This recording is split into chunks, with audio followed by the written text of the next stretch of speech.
नमस्कार दोस्तों, इस साल कार्तिक पूर्णिमा तिथि 30 नवंबर को पड़ रही है। हिंदू शास्त्रों में कार्तिक पूर्णिमा के दिन गंगा स्नान का महत्व बताया गया है।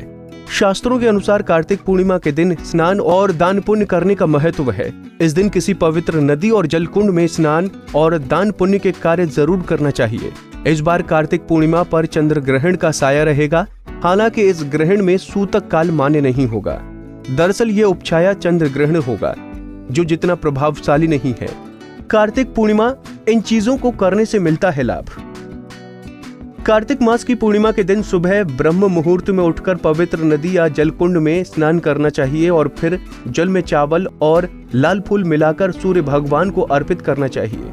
ऐसा करने से भी आपका समाज में आपका मान सम्मान बढ़ेगा। इसके अलावा ऐसा भी कहा जाता है कि इस दिन पवित्र नदी के जल से ब्रह्म मुहूर्त में स्नान करना तीर्थ स्थलों में स्नान के बराबर है।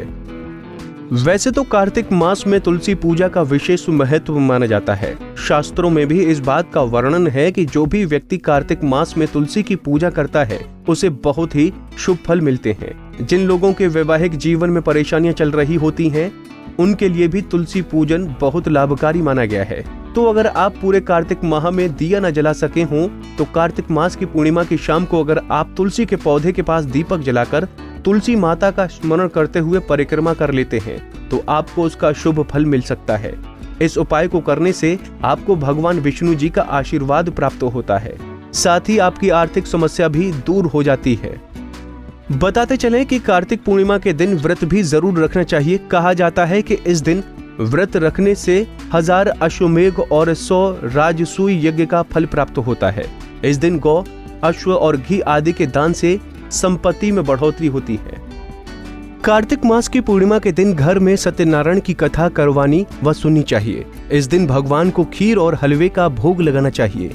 ये उपाय करने से आपकी मनोकामनाएं पूर्ण होंगी। इस दिन सत्यनारायण जी की कथा सुनने वाले जातकों को मोक्ष प्राप्त होता है। कहते हैं जो भी इंसान कार्तिक मास की पूर्णिमा के दिन सरसों का तेल, तिल, काले वस्त्र किसी जरूरतमंदों को दान करता है उसके काम में कभी भी बाधाएं नहीं आती। ऐसा करने से आपको पुण्य फल प्राप्त होता है। आप कई क्षेत्रों में सफलता अर्जित करेंगे। साथ ही सारे कष्टों से मुक्ति मिलती है। कुंडली टीवी डेस्क से प्रिया शर्मा की रिपोर्ट।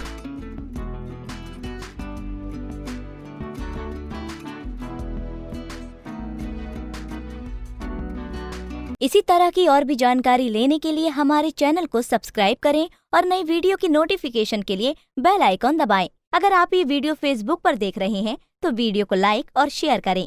साथ ही अपनी राय कमेंट बॉक्स में जरूर बताएं। धन्यवाद।